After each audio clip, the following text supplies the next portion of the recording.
My name is Tammy Rose, and welcome to Concord Days. In the year 1837, a few friends of the slave, 2 or 3 in number, held a meeting to see if a society could not be formed in Concord for his benefit.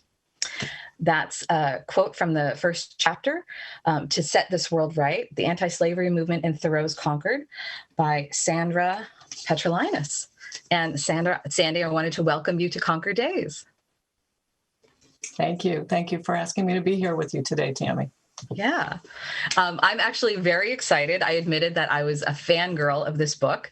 I really think that I love the way that you've brought together so many great historical quotes to really help historians and just the general reader actually trace the history of the anti-slavery movement in Concord. How did you first get into that as a topic?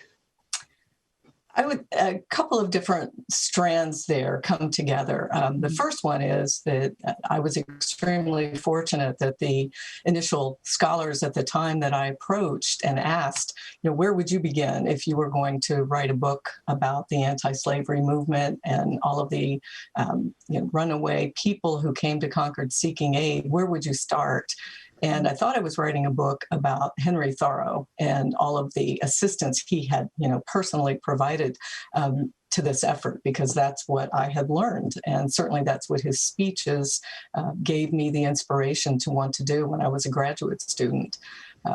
But the scholars I approached suggested very intelligently, and thankfully I'm grateful to them that they did, that I start looking at the women's correspondence, unpublished writings, journals, letters, anything I could get my hands on that the women had written to each other or to relatives, because they were probably the ones that had the time to do it, and that based on the scholarship that existed and the biographical records that existed, there was knowledge that the female anti-slavery society and the other women in the community had largely been the ones putting that effort together.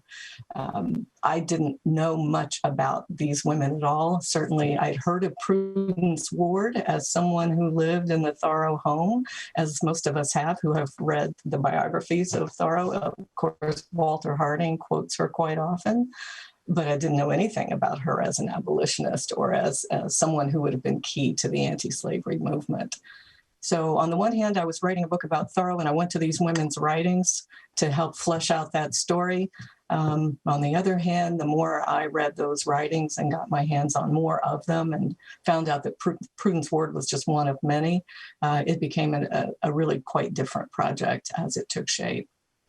Yeah, I love there's a quote that you sort of bring out when where you're talking about how the men sometimes shied away from being publicly anti-slavery, whereas the women, because they didn't have as much power in society, they sort of also had the freedom to kind of be open and do whatever they wanted.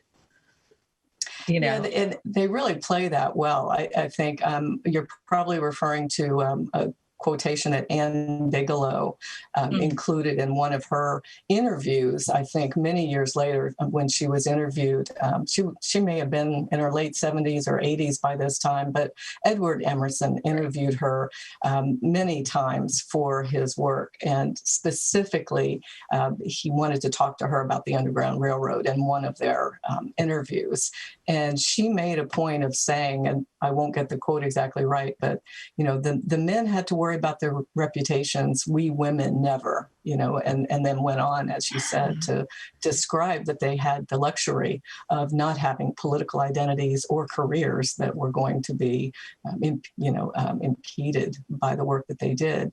And they certainly played that. People like Mary Merrick Brooks started discovering that political possibility and certainly had a political identity in the work that she did, but not in a public way, in a legal way. And I guess that's the accurate way to put it. But certainly they established themselves on very political platforms, doing the work that they felt the men had not stepped up to well enough, at least the men in Concord. Yeah, and they were also. So I know that there was a movement of anti-slavery societies, and Concord specifically had the Concord Female Anti-Slavery Society, Mhm. and a lot of those, just the normal sense of organizing and creating a governing body just for those societies in general, women were able to take a little bit more power, Mhm. and then they were able to, when things sort of evolved into fighting for women's suffrage, that was kind of a more natural transition because they had been organizing for quite a while. Exactly. And I think a lot more is known about that connection with women in communities other than Concord. Certainly, there's an awful lot that's been written about that. Boston, New York, other communities. And we know a lot of women, of course, who were speaking in Concord too on both subjects, who would visit Concord. I think that's still a gap in the scholarship as far as Concord itself. We need more work on exactly that subject because while I can place Mary Merrick Brooks and her name on one suffrage announcement for suffrage, a woman's convention in Worcester in 1851. That's really it. I don't have a lot more information. We know about Louisa May Alcott and what she had to say about her and her mother voting in Concord. But other than those anecdotes here and there isn't a narrative that is really talking about Concord fully in the women's rights situation. And I think that that's still a work that we need and documents that are probably there that I at least haven't come across. That hasn't been where I've put my efforts. Well, it sounds like you've just given somebody their PhD thesis. Well, it would not be original with me to come up with the fact that needs to be done. But yes, I hope some enterprising, interested person is on that. Exactly. And to focus on Mary Merrick Brooks for a minute, I think I had stumbled on something at the Concord Library, like the archives, and talking about Brooks cake.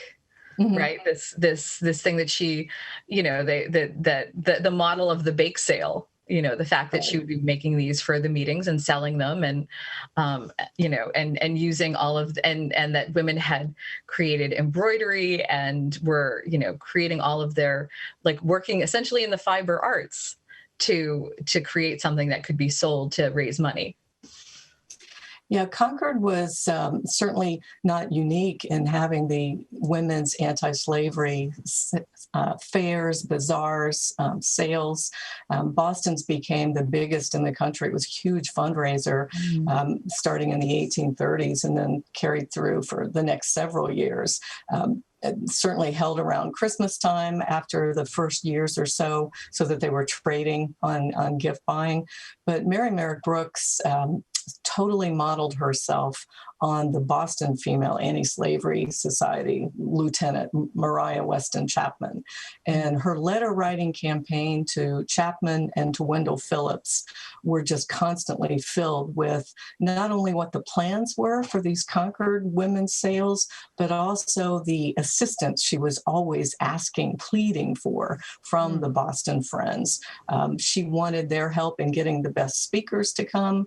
She wanted their help in getting the Hutchinson, the abolitionist family singers to show up, because she constantly wanted the Concord event, whether it was an anti-slavery rally or the women's sale at a given time, to draw the biggest speakers and to draw the big crowd. She was also pretty savvy, as I talk about in the book, where she begins to imagine that they need to have I think she called it an admission fee to just attend the festival, the fair, the sale, to walk into what we would call today, a rummage sale. She wanted to charge people admission. I forget now how much, but she said there are too many people who come just to look and to gawk even and to see what the women are doing, and they ought to be made to pay something. She was also very aware of how many of the Irish immigrants in the community came to be part of the buyers at events like this. And so she was asking the Boston people to please send some of the items you've received from our friends, our abolitionist friends in Ireland and England, because she knew that the Irish community in the Concord area would be very interested in buying those items. So she was displaying her business sense, as she was always, of course, thinking of the cause and devoted to the anti-slavery cause and the purpose of the event. She was still showing these other skills in ways in the letters that I think are just really, really amazing for her to have those skills and talents, but also charming in the way that she's just so aware how to beg, how to ask for what she wants. Yeah, and I don't want to lose that thread that you mentioned about the Irish attending these events. I know that there's documentation that Frederick Douglass had gone to Ireland, and there was this great parallel that happened in when the Irish were hearing him speak about the African American condition in America, because they had also felt oppressed in England. So like there's this unusual, as I said, like an unusual parallel that kind of doesn't get highlighted. No, David Blight's recent biography of Frederick Douglass really, I think, does an exceptional job in spending as much time as he does with Douglass's first trip to Europe and the way in which he was just immediately embraced in those countries, in Ireland and Scotland, both with the community there and the speeches that he gave. And actually, that's another book that's still very much needed. I think Laura Walls has recently referred to it as Green Walden, but we need a full-on book talking to us about the Native American history in not only Concord in the earliest centuries, but also then throughout and continuing, because we have enough records with Thoreau's journals and his unpublished manuscripts and other visitors to know just how frequently those interactions were occurring in Concord, even in the 19th century. Yeah. But we also then really to take up after that one might end date-wise, we have the Irish immigrant and employee situation in Concord that's domestic and connects with Walden and connects with all of the laboring industries and other work and situations. There are also letters between Emerson's family and others where you have families arguing over and competing over having particular servants work for them because someone does such a good job. They don't want to lose them to another family. I've come across those letters just looking for other things, but they're really a goldmine of information that's still there, I think, waiting to be put together in a way that would be really fascinating for Concord. Yeah. And so talking of letters, I was skimming the book and I found a letter from Frederick Douglass to Helen Thoreau, Henry's sister. And I had gone to the library again in the special archives, and she had been creating all of these scrapbooks of anti-slavery, of everything that was published about anti-slavery stuff in magazines and newspapers. And she's had, there are complete notebooks. And I think there's I was going through a giant collection that's now, it was a disassembled notebook. Okay. And just the whole idea of going through and literally touching all of these little pieces that she was assembling to tell a story. It's I love that there's a connection to Thoreau and I come from the world of, I'm a playwright. And so I'm always looking for these scenes of how do you get not only these dramatic moments, but also how do you help people understand history when it comes down to smaller, tangible interactions, and the different relationships that people have. I remember when the librarian at the time, Leslie Wilson at the Concord Library, told me that Helen Thoreau had had kept this anti-slavery scrapbook. And like you, I was just fascinated going through it. The only disappointment I had was that I had hoped there were more of her own entries and indications of whether she attended a certain meeting or, what she thought of certain speakers versus others. So we don't get that. It is entirely, as it sounds, a scrapbook of her cutting and pasting in certain articles, usually from the Liberator, but sometimes from other sources. And that's why that letter from Frederick Douglass to her was just thrilling to locate. Another scholar had told me that it existed, but until you read it yourself and see the full level of detail, but also the interesting way in which he speaks to her as a friend. It's different from his more formal way of addressing women and other friends, people he knew, but perhaps not so closely. It indicates the level of relationship that I think he had certainly developed, not only with her, but probably with her whole family and the Concord community at that point. Yeah. And the whole idea that we imagine all of these historical figures as sort of being locked in time, and we forget how they interact. Mm-hmm. So I agree that the letter is sort of like this moment of just like, hey, there's this thing and we wanted to organize this meeting and then the meeting didn't happen. And then the people that showed up were like, people were, just not receptive. And he's sort of like being really frank with her in a way that doesn't feel like the elevated language of the time. It's sort of like, this is somebody that you had met before and you were able to speak frankly with, and that you had like that kind of level of chemistry. And not like romantic or anything, but just like, hey, here's a person who gets it. Right, right. I mean, we don't have the absolute evidence to, document that Frederick Douglass stayed when he was in Concord to speak with the Thoreau family. Obviously, it would make sense that he did, because Helen's mother, Cynthia, ran a boarding home to supplement the family income. We know that. We know that other visiting abolitionists stayed there, and we don't have any reason to think that he wouldn't have. And so while I can't find that and say, yes, absolutely, he spent the night in the Thoreau boarding home over these nights, these 3 times at least that I know he was in Concord to speak, that kind of letter to Helen would support that theory. So it made me doubly glad to not only to find the letter, but to read it, that tone was there, that level of friendly relationship. And yes, he was, I think Concord certainly was always happy in a way to hear that he had been treated better there and made friends there in Concord than the other local communities where he was not well received. Right. And so I also don't want to gloss over the whole idea of you being a Thoreau scholar. So how did you essentially even get into Thoreau, but like to sort of back up and take a grand look at your career?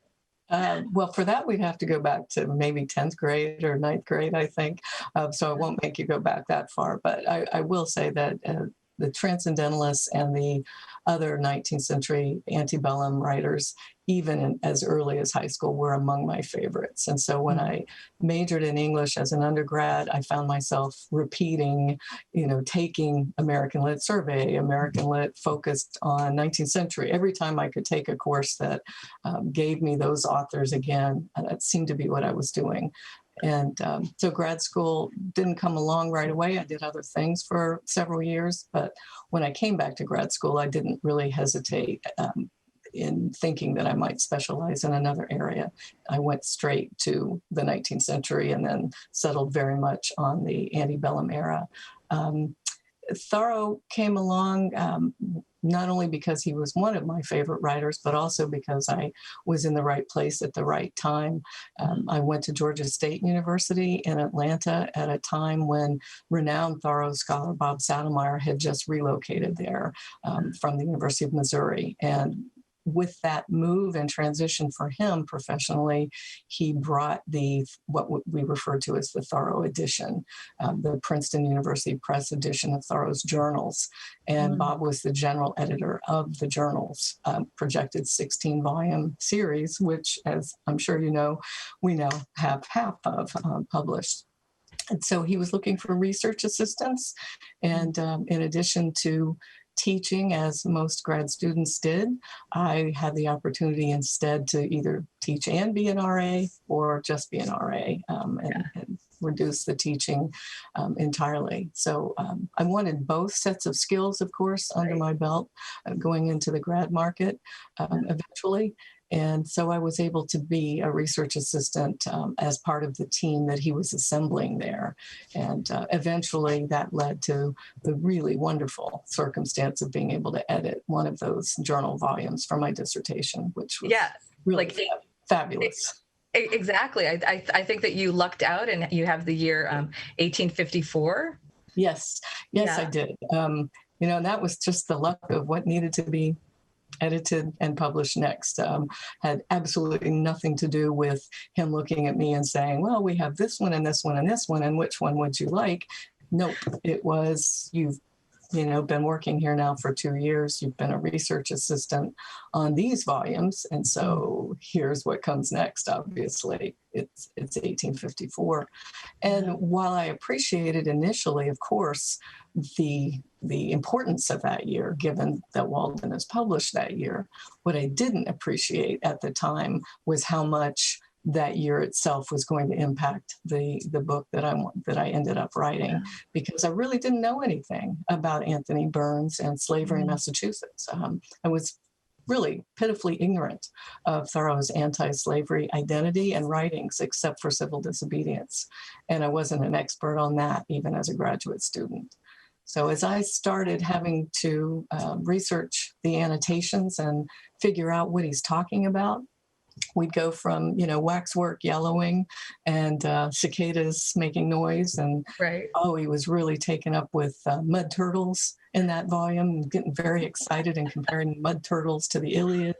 And I don't mean to laugh, because people have taken all of his nature observations and actually have done incredible scientific research, being able to compare these little things that he's talking about, things, blooming times and mud turtles emerging and all of these things into, some comparative things that talk about climate change. So I don't mean to laugh, but I also totally appreciate the idea that he loves mud turtles. No, Walden Warming is a fabulous book, and these records that he left, really the 1850s, as Bob Sotomayor has shown in his, copious introductions to those volumes that were published before mine, lay out how the journal has really changed by this time, and it becomes such a fascinating scientific and more philosophical work as well. But then sandwiched in with it, at least in 1854 and 51 and then 59 with John Brown, you go immediately from these natural history lists and intense observations to, these days it is left to one Mr. Loring to decide, if a man is a man. And it just jolts you out of your, wait a minute, I thought I was reading about mud turtles, and I thought I was reading about plants and blueberries. And what are you talking about? Who is Anthony Burns? I shamefully did not know my own history, and so that was a double whammy gift of 1854 being the luck of the draw for me at that time.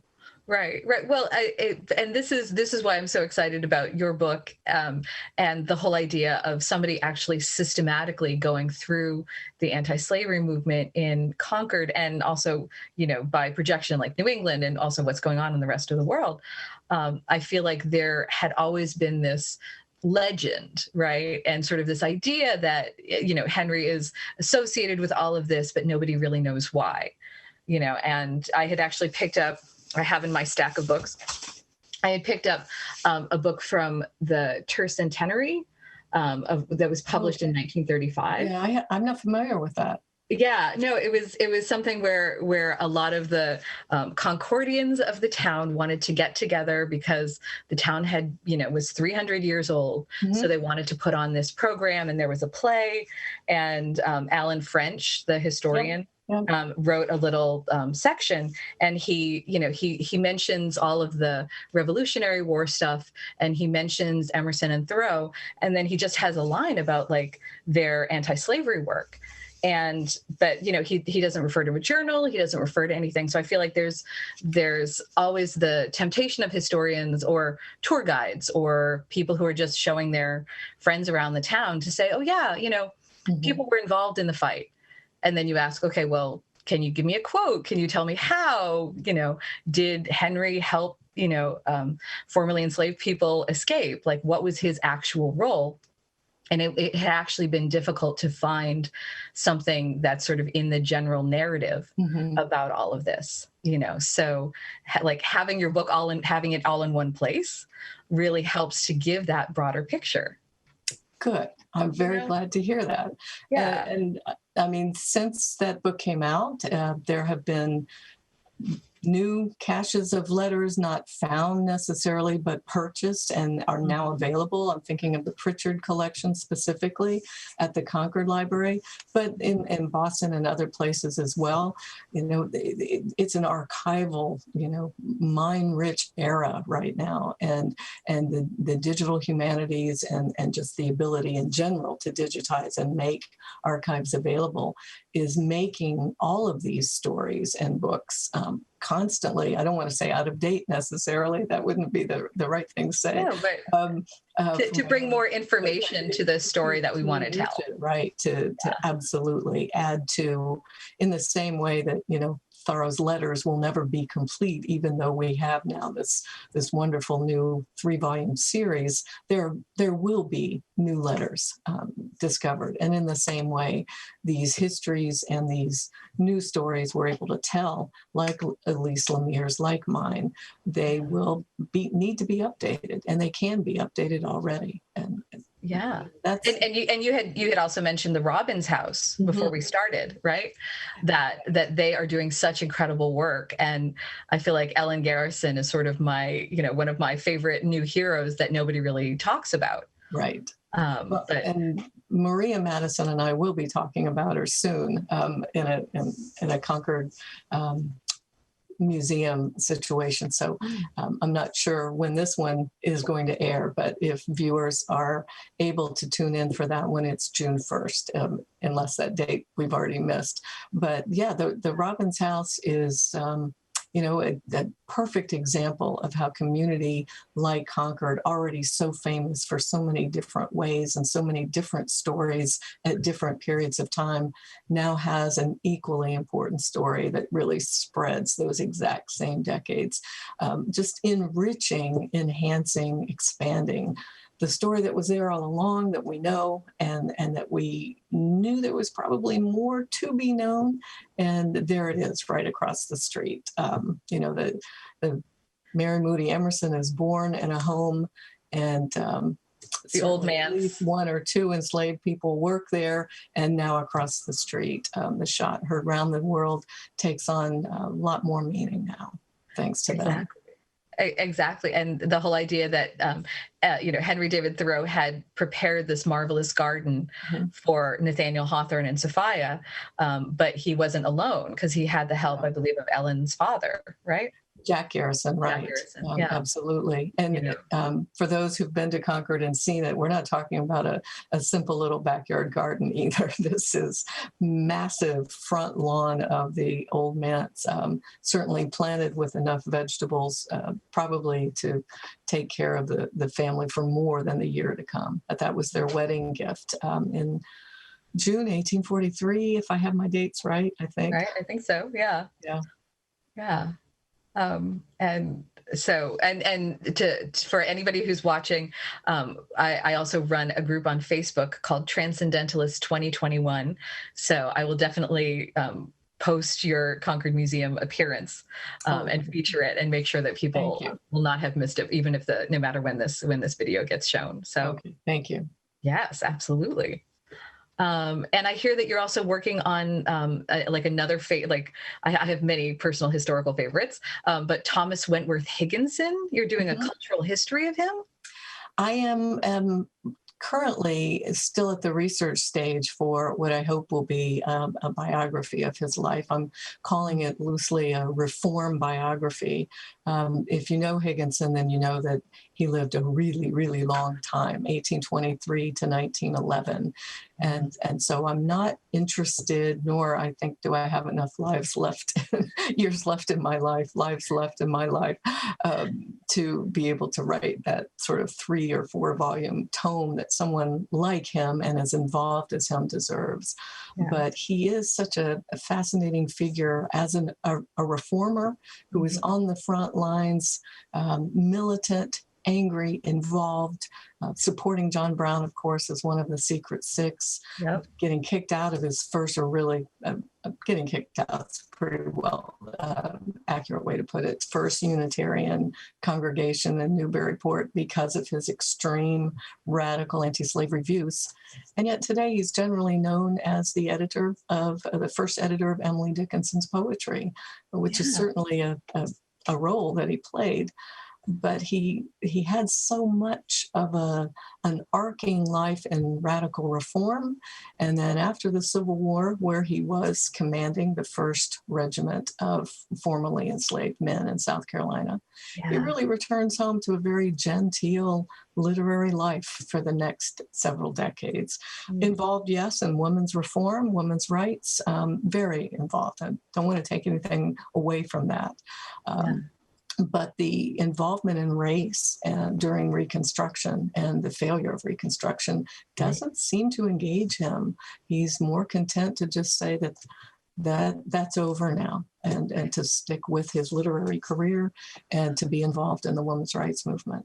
But then, towards the end of his life, his elderly years, he becomes involved in political efforts again, the anti-imperialist effort, the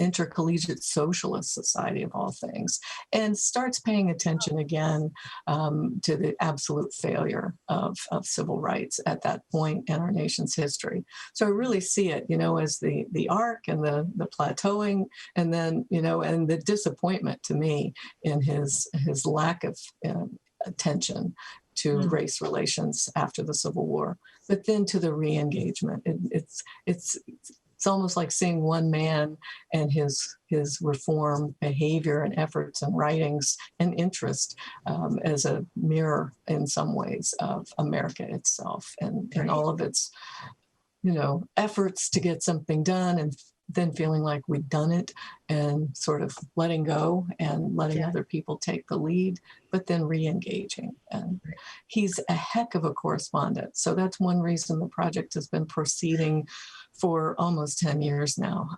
I am absolutely determined that, like the Concord book, I want his letters and his diaries to really drive much of the issues that I spend time on. And living that long and knowing as many people as he did, being as engaged as he was with so many different figures and issues, the correspondence is just immense. Trying to collect it all and then work with students to transcribe it and then fit it into the framework and the timeline that will allow me to tell the story has been pretty daunting. And so I'm at that point of starting to write and drafting some chapters, but it's nowhere near the kind of book that I could say to you or viewers is going to be published in the next 2 years or 5 years even. Yeah, no worries. Like, take whatever time you need, and definitely deputize as many students to write their own volumes or whatever, because there are people who will do an immense, they'll dedicate their lives to Lyndon Johnson for example, and just go through every single letter. And there, as a amateur historian myself, I love going down every single rabbit hole that I possibly can. So I completely understand that you want to take your time, not just read all the letters, but then read the cultural context and figure out why they're doing this and who are they writing to, and oh my God, this person was married to that person and this person did this. So it's this immense network. and just trying to map it out. It's exciting, but it's also it's a like, thank you very much for your comprehensive and measured approach to doing something like this. Well, you're very welcome, but I do sometimes manage to go down rabbit holes that are pretty unproductive. So while you absolutely end up learning an awful lot of really cool stuff, there aren't many people who are going to care that you know that, or that to put it in that book. It doesn't even need to be a footnote. So Right. One of the things you hope that you're getting better at, and I'm never sure about that on my own behalf, is knowing which rabbit holes are not going to produce anything before you go down them. I just don't know a way really to avoid that. Yeah. Can I ask you about your favorite rabbit hole? Like this thing that you wish that you could write, have another 10 years to write a book about if you ever had the time, but you sort of stop yourself. Do you have anything like that? Regarding Higginson, or just in general? Or just in general. Well, I would say it does right now have to do with Higginson, because there is a letter that a student and I have been dealing with that has on the, it's a woman whom I don't know anything about at this point, but a New England woman. And her letters to and from Higginson ended up being in the collection of her niece, who then bestowed them to the library in question.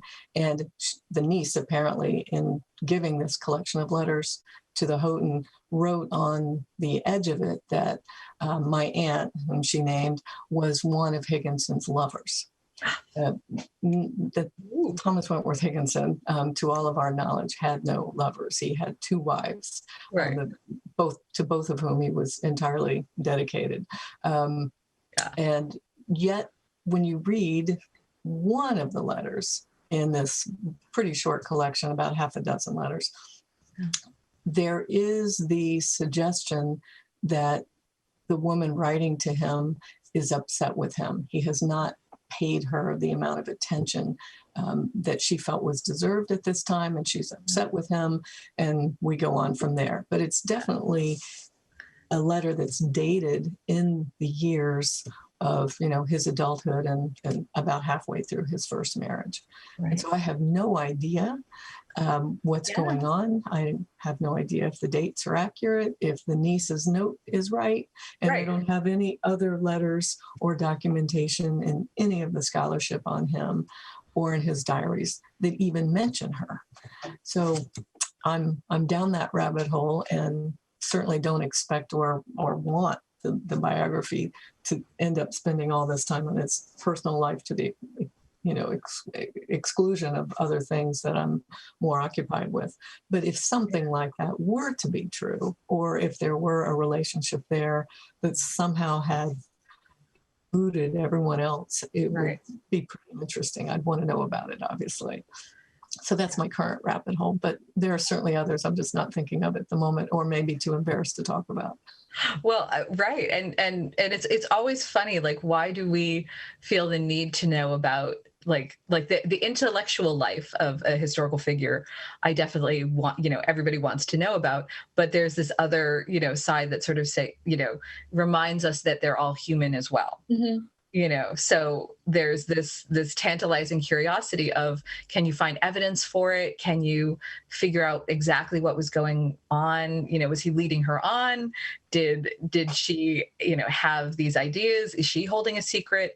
Like, what is going on? And you might never know. I might never. I probably will not ever figure it out. But at least, and for students too, to let them know as they're working with you and transcribing something or looking for more information about a certain figure, it's fascinating to them always to know that they might, as undergraduates, which is the students that I'm working with are undergrads, that they might be working on something that would lead to an article, would lead to a note, would be something that actually contributes information to the project, to the story that isn't known. And that's obviously important, and it's one of my main motivations for wanting to do something like that, to stay in the rabbit hole. Exactly. With me. Yeah. Exactly. And that's I think that's why we all read books. That's why we all go into the archives. We're always digging for the secret and for the stories that really aren't known and really aren't told. Like you were saying before, like stories of Indigenous people and African Americans. And there are so many stories that we do have evidence for and documentation of that are only now beginning to really go online and to be shared on a larger scale. But yeah, like your students must be so excited. They're sort of like, can I read the next letter? Like it's Yes, exciting to get motivation. those who like want to do this kind of work, and I mean, there aren't a lot, but 4 or 5 every semester at least, and their enthusiasm when there's a project like that or a letter like that is always good at engaging and in recruiting the new group of students. So, I don't work with a whole lot of students at any one time, but the ones I do work with are usually really involved in it, really motivated. Yeah. And so where are you teaching now, and what courses are you teaching? I teach at Penn State's Altoona campus, which is about, I don't know if you're familiar with Central Pennsylvania, but we're in South Central. And so the main Penn State University research campus is located about 40 minutes northeast of me. Okay. So that makes us a good location because students will start at our campus and leave after 2 years and go to the main campus if they choose. But we also offer about 23 undergraduate BA and BS degrees at our campus, including English. So they can start and finish with us in English, work with faculty like me, or they can take the skills and the interests they've developed with us and take those up to the University Park campus. I generally teach American literature, either the survey course at the lower level or at the upper level. Then my favorite course to teach is a course called Slavery and the Literary Imagination, which obviously allows me to bring in a lot of my own research and to inspire students, to suggest at least that students do their own kind of research and to put those subjects in front of them.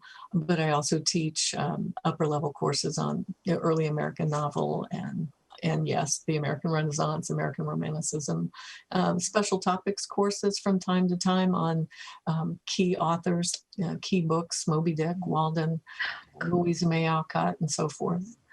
We're a small campus, certainly, but again, we get a lot of students for whom the big campus experience at the larger research institution isn't what they want. So, it's the best of both worlds in a way. We have we're part of the big system, but we don't have necessarily to deal with the same level of just huge bureaucracy and administration that is there at the bigger campus. Right. And the kids also the students get personalized attention and, you can sort of whet their appetite for curiosity and then much smaller classes. Yeah. Yeah. Cool. And before we get off the show, I wanted to also mention to you that your book was inspiring me as a playwright to create a play.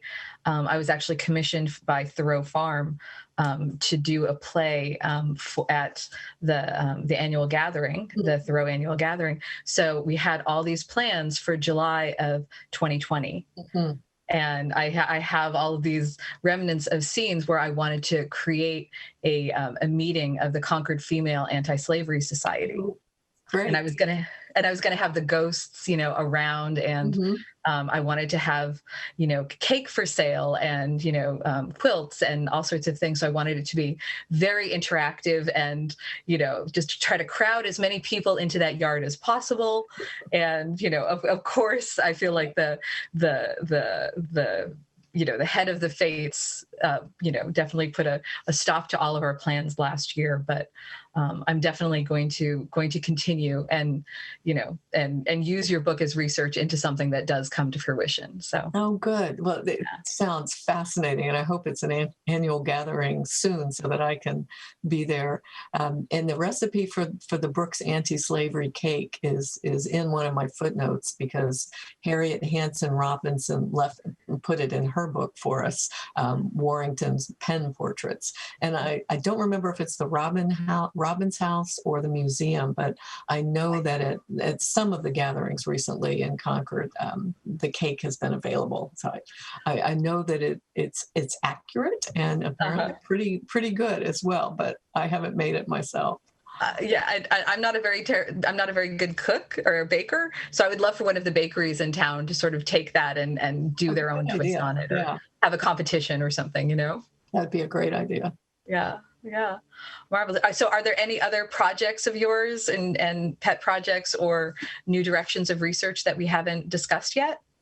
Well, another long-term project I've been working on with a collaborator and fellow editor, Dr. Noelle Baker, is that we are about midway, maybe not quite midway, but close to midway, through producing a digital edition of Mary Moody Emerson's journals, which she called almanacs. She's Ralph Waldo Emerson's maternal aunt, never married, brilliant, self-educated woman, and obviously her journals give us over 50 years. You know, if you know anything about her, she lived a long life as well, like Higginson. But she started keeping her journal she was just about 30, not early 30s maybe. She was born in 1774, died in 1863. Right. And so our first almanac is dated 1803, 1804. And she kept these through about 1858 or so. I think that's our last one. Yeah. And one of the first records of her memory is that she was like 18 months old or something, and watching the Revolutionary War happening right outside her window from the old manse. Right. She was able to see the fighting on the bridge. Yes, she was famous for saying that she watched it in arms, being held, of course, by her mother, but she thought that was a very good quip. Fascinating life. The almanacs are very much what we call commonplace books. They're yes, occasionally do have personal entries talking about her own life and her feelings, her family, her reading, her daily activities, but they're much more consumed with documenting her reading and her arguments with her reading. Philosophy, theology, natural history, science. I mean, it's a stunning and amazing group of writings. And so these have been categorized in just various folders at the Houghton Library as part of the Emerson family papers.